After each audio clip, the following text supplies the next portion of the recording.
Se você clicou nesse vídeo, provavelmente já deve ter se perguntado em algum momento por que as palavras de um carpinteiro de Nazaré continuam ecoando pelo mundo mais de 2000 anos depois de serem proferidas. Já parou para pensar por que bilhões de pessoas ainda se reúnem para ouvir suas mensagens? Por que líderes mundiais, presidentes, CEOs estudam seus ensinamentos até hoje? A resposta vai muito além de religião. Jesus Cristo foi, sem dúvida, o maior comunicador que já existiu na face da Terra. E hoje você vai descobrir os segredos por trás dessa comunicação revolucionária que transformou a humanidade para sempre. Jesus de Nazaré nasceu por volta do ano 4 a.C., em uma pequena cidade da Palestina, que na época era dominada pelo Império Romano. Filho de um carpinteiro, cresceu em uma família simples e começou seu ministério público aos 30 anos. Em apenas 3 anos de pregação, ele conseguiu reunir multidões de milhares de pessoas, formar um grupo de discípulos fiéis e criar um movimento que sobreviveu até mesmo à sua morte, se espalhando pelo mundo inteiro. Isso sem usar redes sociais, sem microfone, sem PowerPoint, sem blazer. Jesus conseguiu o que nenhum influenciador digital jamais sonhou: criar uma mensagem que permanece viva e relevante milhares de anos após. Jesus tinha um dom de transformar conceitos profundos em mensagens extremamente simples. Ele não usava palavras rebuscadas, nem citações de filósofos gregos. Falava a linguagem do povo. Quando queria explicar o reino dos céus, ele falava de forma simples e direta. Ele simplesmente dizia: o reino dos céus é como um grão de mostarda. Essa simplicidade não era falta de conhecimento, era estratégia pura. Ele sabia que a verdade só transforma quando é compreendida. E o primeiro exemplo paradigmático disso é o famoso Sermão da Montanha, onde Jesus ensina os princípios fundamentais de vida em linguagem que qualquer criança entende. Bem-aventurados os humildes de espírito, amai os vossos inimigos, não ajunteis tesouros na terra. São frases curtas, diretas e, sobretudo, memoráveis. O segundo exemplo é a famosa frase: dai a César o que é de César e a Deus o que é de Deus. Dai, pois, a César o que é de César e a Deus o que é de Deus. Com uma resposta de apenas 10 palavras, ele resolveu uma armadilha política complexa e estabeleceu um princípio que ainda hoje orienta a relação entre Estado e religião. Terceiro exemplo, quando ele disse: eu sou o caminho, a verdade e a vida. Eu sou o caminho, a verdade e a vida. Não criou uma filosofia complicada sobre salvação. Ele resumiu tudo em 6 palavras que qualquer pessoa consegue lembrar. Ele não era só simples, ele era cirúrgico. Cada palavra de Jesus tinha um propósito bem definido. Ele não falava por falar, ele sabia quem era o seu público, escolhia o momento certo, usava a abordagem mais adequada para cada situação. Com os fariseus, ele era direto e confrontativo. Com os pecadores, era acolhedor e misericordioso. Com as multidões, usava parábolas.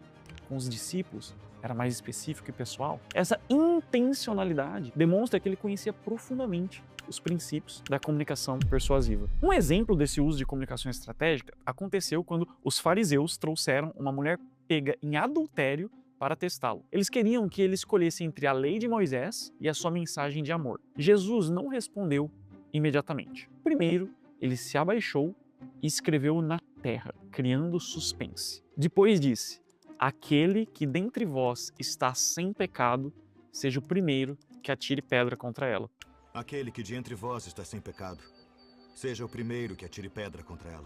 Uma resposta que desarmou completamente a situação. O segundo exemplo é quando ele chama Zaqueu pelo nome, sabendo que isso causaria impacto máximo na multidão e no próprio Zaqueu. E ainda, com a multiplicação dos pães, onde ele primeiro testou os discípulos, perguntando: onde compraremos pães para que eles comam? Sabendo exatamente o que faria logo em seguida. Além disso tudo, ele também tinha outra habilidade divina. Jesus foi um mestre absoluto do storytelling, criando narrativas tão bem construídas que atravessam milênios e continuam sendo contadas, estudadas, adaptadas até hoje. Ele sabia que o cérebro humano é programado para lembrar de histórias, não de conceitos abstratos. O pessoal tá cheio de vídeo nesse canal sobre storytelling já, vou deixar o link de um aqui, porque o storytelling transforma verdades, e no caso de Jesus, verdades espirituais, em narrativas envolventes, com personagens, conflitos, reviravoltas. Vamos pegar o exemplo da parábola do filho pródigo, em que ele apresenta os personagens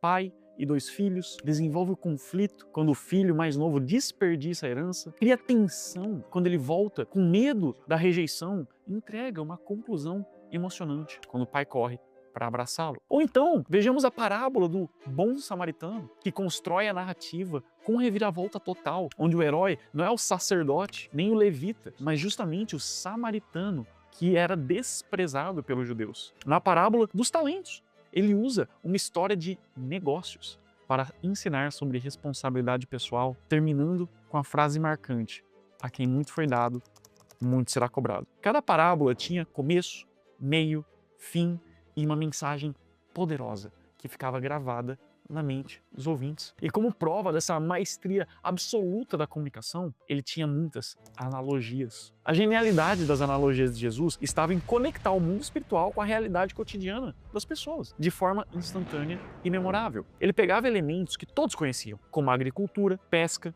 construção, família, e os usava para explicar verdades profundas sobre fé, relacionamentos, sobre a vida. Quando ele disse: "Eu sou a videira, vós sois os ramos", ele usou uma imagem que qualquer agricultor compreenderia imediatamente: a dependência total do ramo em relação à videira para sobreviver e dar frutos. A analogia "vós sois o sal da terra" conectava a função do sal de conservar e dar sabor com a função dos discípulos no mundo. A comparação "sede prudentes como as serpentes e símplices como as pombas" usava características conhecidas desses animais para ensinar sobre sabedoria, pureza. E essas analogias acabavam por tornar o invisível visível, o intangível intangível, o complexo em simples, o distante em próximo, criando pontes entre o desconhecido e o conhecido. E existe outra habilidade pela qual ele também era reconhecido e que inspirou muitas pessoas a terem novas vidas e segui-lo para onde quer que ele fosse: sua verdade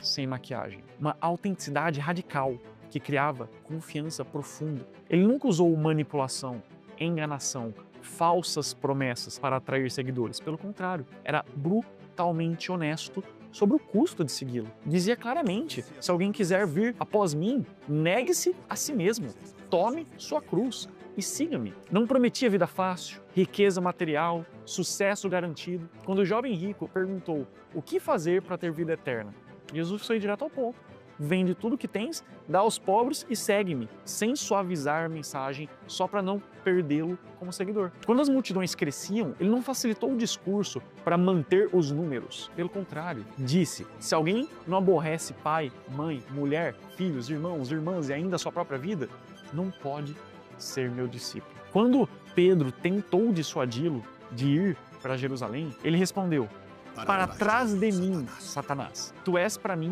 pedra de tropeço, verdade acima de popularidade, sempre. Essas características da comunicação de Jesus, simplicidade, intencionalidade, storytelling, analogias, uma mensagem verdadeira, criaram um modelo de comunicação mais poderoso que a história humana já viu. Um modelo que você pode estudar, adaptar e aplicar na sua vida pessoal e profissional. Porque no final das contas, a comunicação verdadeiramente eficaz não é sobre técnicas vazias, é sobre comunicação humana, autêntica e transformadora. E nisso, Jesus continua sendo o maior mestre de todos os tempos. E se você quer aprender mais sobre os segredos da comunicação que realmente transforma, se inscreva no canal, deixa o seu like e comenta aqui qual dessas técnicas mais te impactou. E eu te vejo no meu próximo vídeo.